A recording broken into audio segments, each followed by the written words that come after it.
కేంద్ర బడ్జెట్లో రాష్ట్రానికి తీవ్ర అన్యాయం జరిగిందని తెలంగాణ ప్రభుత్వం ఆరోపించింది.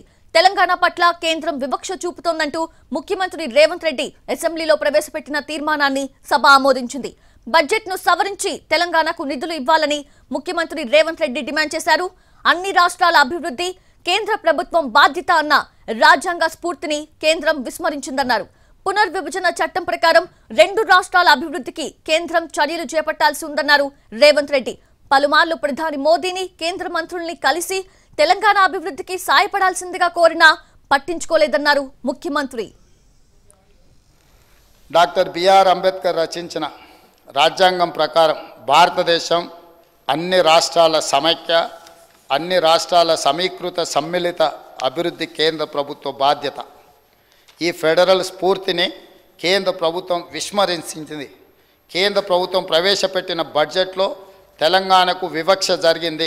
తెలంగాణ రాష్ట్ర పట్ల కేంద్రం అనుసరించిన తీరుపై ఈ సభ తీవ్ర అసంతృప్తిని, నిరసనను తెలియజేస్తున్నది.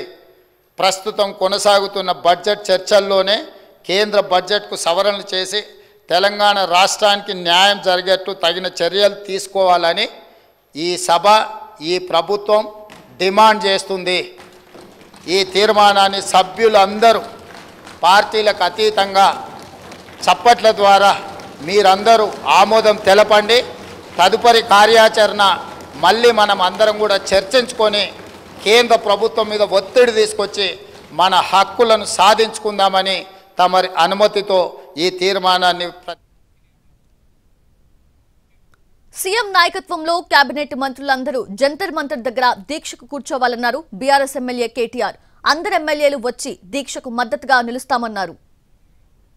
గౌరవ రాష్ట్ర మంత్రివర్గానికి ఒక ప్రతిపాదన పెడుతున్నా సార్. ముఖ్యమంత్రి గారి మధ్య 2-3 సార్లు అన్నారు. నేను కూడా అదే ఉటంకిస్తున్నాను తప్ప కొత్తదేం చెప్తలేను సార్. ఇలా మా మంత్రుల కమిట్మెంటు, మా ప్రభుత్వం యొక్క కమిట్మెంట్ చూస్తే చాలా చాలా ఆనందంగా ఉంది సార్. చాలా గొప్పగా అనిపిస్తున్నది.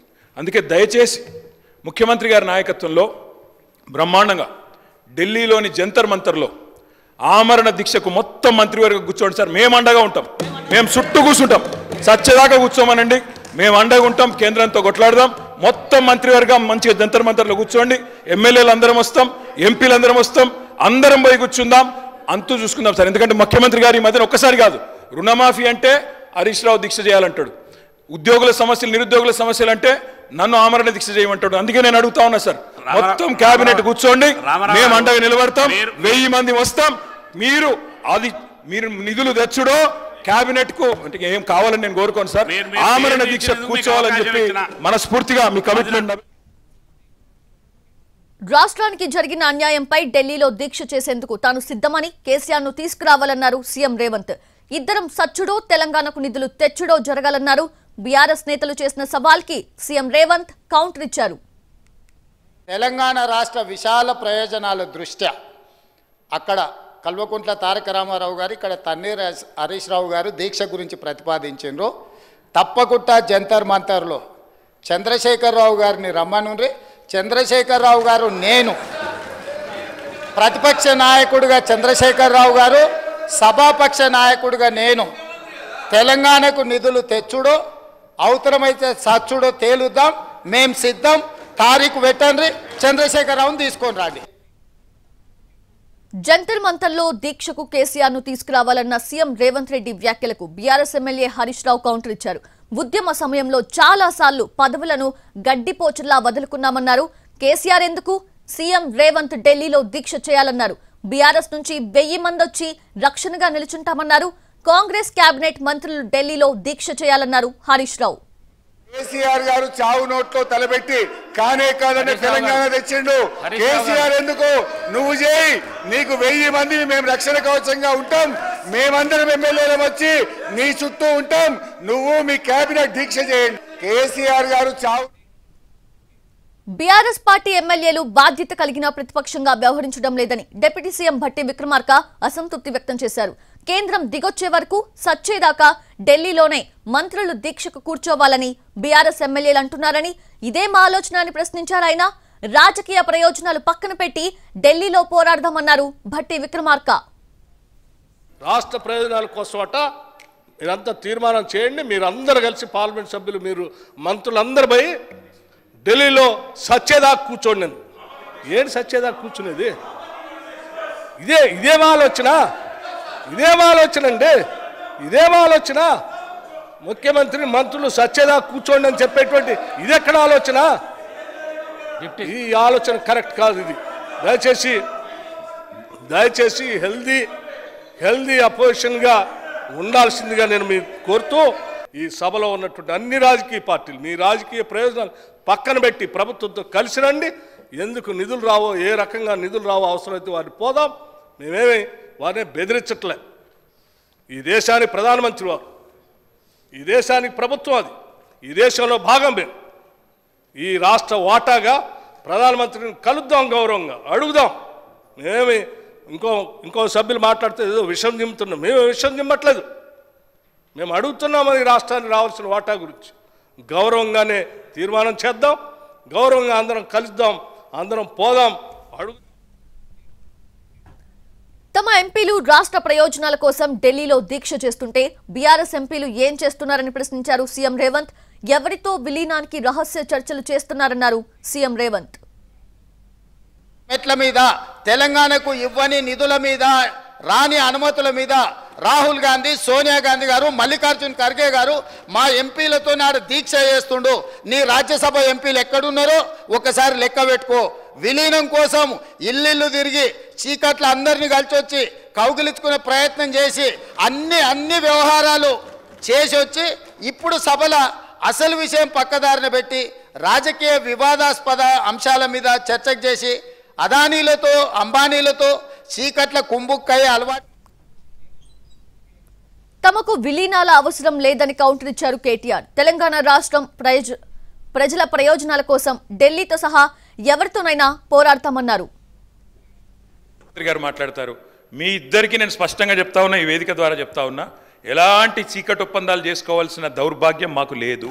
ముమ్మాటికి తెలంగాణ ప్రజల పక్షాన బ్రహ్మాండంగా ఇక్కడే ఉంటాం, గొంతు విప్పుతాం, మిమ్మల్ని అడుగడుగున ఎండగడతాం. 6 గ్యారెంటీలు ఏవైతే ఇవాళ కేంద్ర బడ్జెట్ మీద లేకపోతే కేసీఆర్ ప్రభుత్వం మీద నెపం వేసి తప్పించుకోవాలని మీరు ఏదైతే ఇవాళ ఒక డ్రామా చేస్తున్నారో తప్పకుండా దీన్ని ఎండగడతామని మాట కూడా విజ్ఞప్తి చేస్తాం. వదిలిపెట్టం. 6 గ్యారెంటీలు అమలయ్యేదాకా వదిలిపెట్టం. ప్రజల తరపున అడుగుతూనే ఉంటాం, కడుగుతూనే ఉంటాం. ఆ విషయంలో మీరెట్టి పరిస్థితుల్లో ఆలోచన కూడా చేయాల్సిన అవసరం లేదు. అంతకుముందు కేంద్ర బడ్జెట్ లో తెలంగాణకు అన్యాయంపై సభలో చర్చ జరుగుతుంటే కేసీఆర్ సభకెందుకు రాలేదని ప్రశ్నించారు సీఎం రేవంత్ రెడ్డి. కేంద్రాన్ని నిలదీయాల్సిన సమయంలో సభకు ఎందుకు రాలేదన్నారు. మోదీ చూస్తే ఏమైనా అవుతుందేమో అని భయపడ్డారని సెటైర్ వేశారు. తెలంగాణ ప్రజలకు సంబంధించిన హక్కులు, అనుమతులు, నిధులు సర్వం ఈరోజు మనం ఇక్కడ చర్చించుకుంటున్నాం. ఇంత కీలకమైన సందర్భంలో ప్రధాన ప్రతిపక్ష నాయకుడు గారు ఇక్కడికి వచ్చి ఇందులో పాల్గొని కేంద్ర ప్రభుత్వాన్ని నిలదీయాల్సిన సందర్భంలో కూడా ఇక్కడికి రాకుండా మోడీ గారు వీరిక్కడికి వస్తే చూస్తే ఏమైనా జరుగుద్దేమనే భయంతో ఎక్కడో దాచుకొని ఆ సభ్యులు ప్రస్తావించాల్సిన అంశాల మీద దృష్టి పెడితే అది తెలంగాణ రాష్ట్రానికి ఉపయోగపడుతుంది. అట్లా కాకుండా ఇట్లాంటి వివాదాస్పదమైన విషయాలు మాట్లాడితే వారి నాయకుడి యొక్క బండారం బయటపడుతుంది. దానివల్ల వారికే రేవంత్ రెడ్డి లాంటి లీడర్ల స్థాయికి కేసీఆర్ అక్కర్లేదని తాము చాలన్నారు కేటీఆర్. తమకు జవాబులు ఇవ్వాలన్నారు. కేటీఆర్ కామెంట్స్ తో కాసేపు సభలో ప్రకంపనలు రేగాయి. కేసీఆర్ గారి గురించి, మా పార్టీ గురించి వారు మాట్లాడిన మాటకి నేను ఒకటే వారికి చెప్పేది అధ్యక్ష, ఇక్కడ ఉండే ఈ నాయకుడి స్థాయికి మేము చాలా అధ్యక్ష, కేసీఆర్ గారు అవసరం లేదు అధ్యక్ష. ఆయన వచ్చినా రాకున్నా తప్పకుండా సమాధానం చెప్పే సత్తా మాకుంది. మీ సత్తా తెలుసు, మీరు ఇక్కడ ఉండి అక్కడ పోయిన వాళ్ళే, మీ సత్తా తెలుసు. కేసీఆర్ గారు అవసరం లేదు మీకు, మేము సరిపోతాం. మాకు సమాధానం చెప్పండి చాలు. మీరు కేసీఆర్ గారి గురించి, మా పార్టీ గురించి వారు మాట్లాడిన మాటకి నేను ఒకటే వారికి చెప్పేది అధ్యక్ష, ఇక్కడ ఉండే ఈ నాయకుడి స్థాయికి మేము చాలా అధ్యక్ష, కేసీఆర్ గారు అవసరం లేదు అధ్యక్ష. ఆయన వచ్చినా రాకున్నా తప్పకుండా సమాధానం చెప్పే సత్తా మాకుంది. అసెంబ్లీలో చిట్టీల వ్యవహారం నవ్వులు పూయించింది. BRS MLA Harish Rao BJP సభ్యులకు చిట్టీలు అందిస్తున్నారని ఆరోపించారు. రావు గారు సభలో నేను చూస్తా ఉన్నాను. మాట్లాడే ప్రతి సభ్యుడికి చిట్టీలు అందిస్తూ ఉన్నారు అధ్యక్ష. ఇది మాట్లాడండి, అది మాట్లాడండి అధ్యక్ష. అధ్యక్ష ఇది ఎక్కడ అన్యాయము? అరే అవతల సీరియస్గా చర్చ జరుగుతూ ఉంది, అటు బీజేపీ వాళ్ళకి అందిస్తాను, బీజేపీ వాళ్ళకి నేను డైరెక్ట్గా చెప్పలేక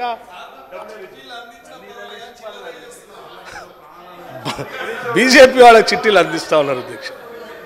అందిస్తూ ఉంటే సరే మా ఇద్దరం అంటే సరే, వారు సీఎం నేను డిప్యూటీ సీఎం, నాకు అందించిన అర్థం ఉంది. మీరేం బీఆర్ఎస్ వారేం బీజేపీ, ఎట్లా అది దానికి పొంతనే కుదరట్లేదు కదా.